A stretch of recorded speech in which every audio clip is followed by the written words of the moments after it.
Hello, all. I am Tara. I am a spiritual coach and teacher, been certified since 2010.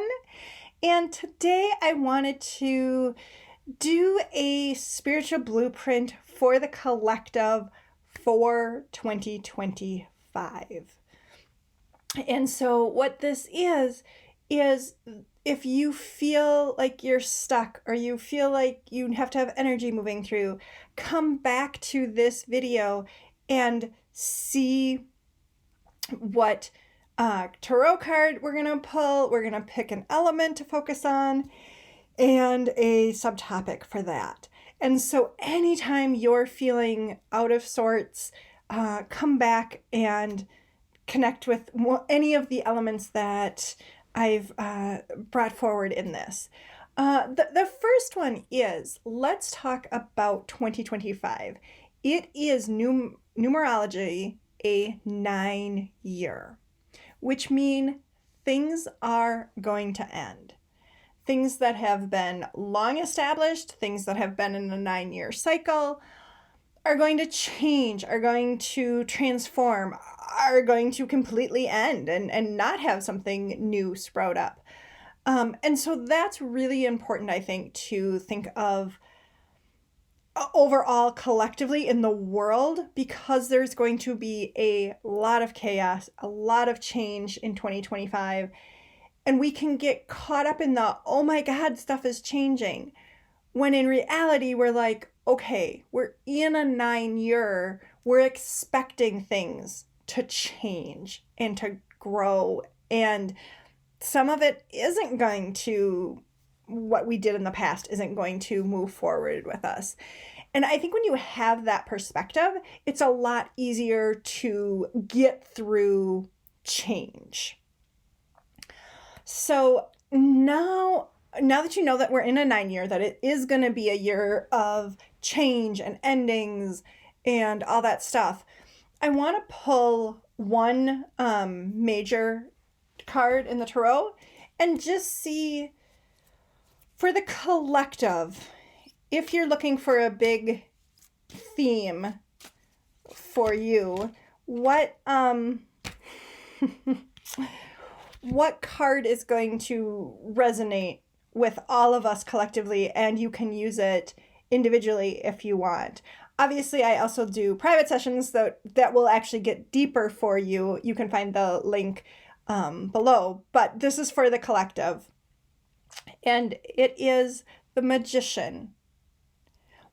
Even though things are ending, what are we going to create individually and collectively this year to usher in the new? What are we starting to build so next year in our 1-year numerology that we can take off? And sometimes we have to create things that are going to end so that we can make room for the new. So this is a great card for this year. And this deck also talks about the astrology components too, and it's Mercury. Mercury is all about communication. All about communication. I mean, it can also, but it's also a trickster. So you're gonna see a lot of truth coming out, but you're also gonna see a lot of pop sighting. You're gonna see a lot of disinformation coming out, especially with the rise of AI. And so, and AI isn't all bad. I mean, there is some things that I'm a little concerned about, and we get to create how we want to use it. And being part of creating how we use it in a positive way is something that we can give feedback to companies when they ask for feedback on how it's going with AI. Say the positive stuff that you want AI to do. That's a great use of this Mercury Magician energy for you individually. And it's also the collective. Like, we're going to say, with our voices, with our wallets, what we're done with, and what we're saying this is where we're giving our money or our time or our eyeballs to. There's a lot of talk right now about legacy media. Legacy media has to change. It can't keep going the way it's been going. And so that's another piece, that where are you letting them know that it's not okay? Are you emailing them? Are you just canceling subscriptions? Are you, making things public?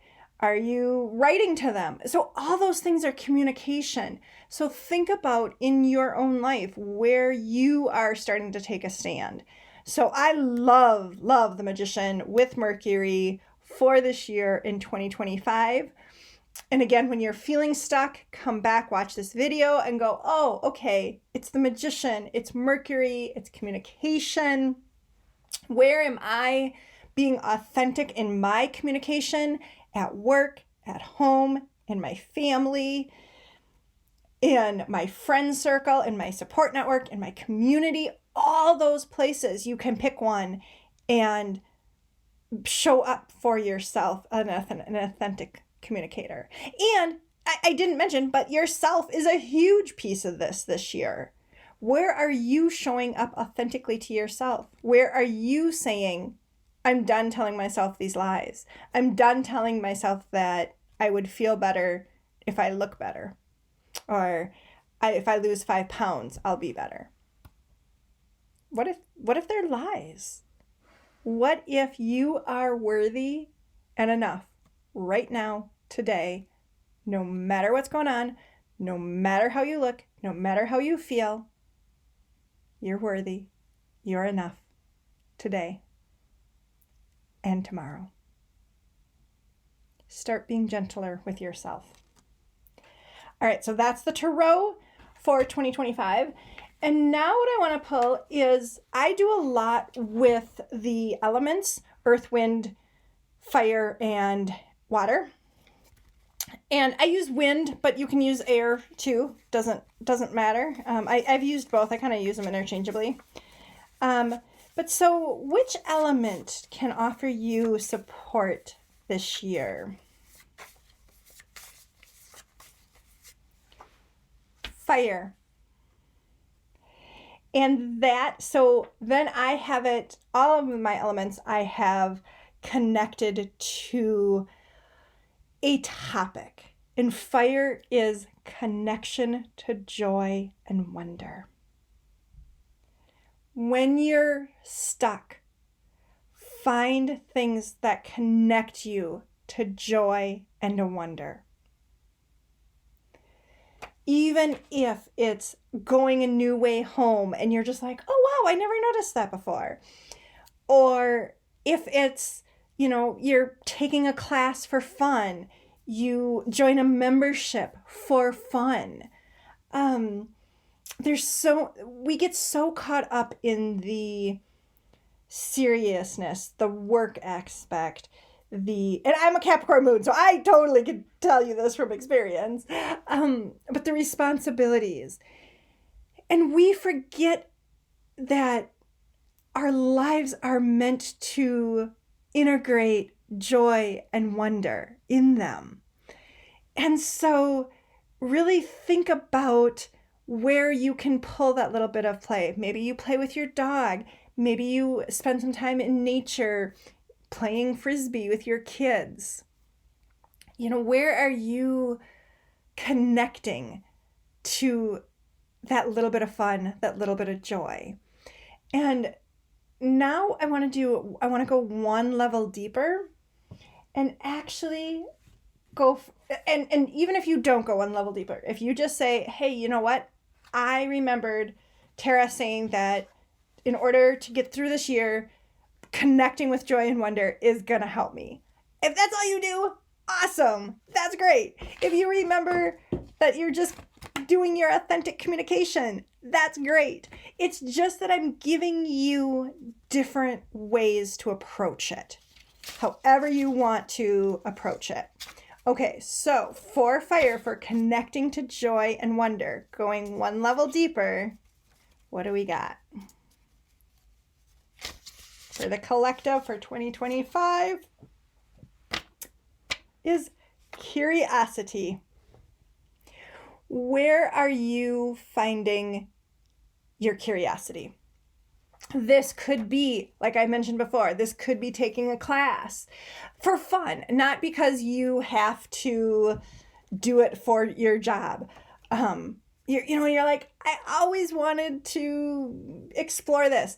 Masterclass, Amy's Table are two great online class platforms that have a wealth of different topics and subjects that you could take to explore your curiosity. You could decide you want to, create something and be playful with your art. Maybe you're going to start writing more. That's creative. That's curiosity. Especially when you're not so worried about, oh, did I get the grammar right? No, just play with it. Be curious. Be like a kid discovering something new. Maybe you've wanted to learn about a culture. Learn about a culture. If you can, travel. If you can't, there is a lot of documentaries on different places. There's museums that you can either do virtual tours or go to. In my membership, I have a whole section on kind of different places to explore that our members are starting to add different places to. So really increase your curiosity, because that's going to help you get through all of the upheaval that 2025 is. So again, to wrap up, we are in a 9-year. It's a year of endings. It's a year of being reflective of what has worked and what needs to change. We are, with the Tarot card, the Magician. And so what are you starting to create going forward, even if they're just ideas this year? And where are you with your Mercury, being an authentic communicator, specifically for you, and then out in the world, in your community, in your family, in your partnerships, on a global collective scale? All of those things matter. And then when you're looking for some extra support, your fire element, the connection to joy and wonder. Where are you bringing that connection of joy and wonder into your life? Maybe you all of a sudden take off an afternoon and just go explore your own area at a tourist location that you just haven't gone to. I mean, that's fine too. And that fits right in to the curiosity. Go someplace else. Look at something new. Go to a new park. Go to a new museum. Where are you bringing that curiosity spark? All of these and any of these are going to help you and us collectively get through 2025. You guys know me. You know that I am committed to doing your daily comfort videos where I pull cards for you. So that's always an option. That is where you will see me. But I've also got a lot of stuff in the works for 2025. So make sure you subscribe and like and share so that you are in the know. I will be fully honest. Yes, does it help me if you put the notification button on? Yes. And I'm one of those people that are saying you gotta cut down your notifications on getting your email dings, getting your social media dings, because that actually hurts you personally. So if you can do it in like a scheduled time for all of the YouTube stuff, that might be a better way to do it. I follow a lot of people, and I don't have my own notification. I don't have them set on notification. So that is one thing that you probably won't hear from me a lot. I know it helps the channel, but I also know that it doesn't help you individually. All right. I will see you on the dailies and all the other stuff that is coming out for me this year. So bye for now. Oh, self hug, self hug. Always do your self hug. You have a private side and a public side, and both sides need your extra support and love for you. So make sure you do that. If you haven't done self hugs before, they are kind of odd to do to begin with. And then the more you do them, the easier they get, less awkward, and you're like, oh, yes, please, because you are important. You are worthy. All right. Bye.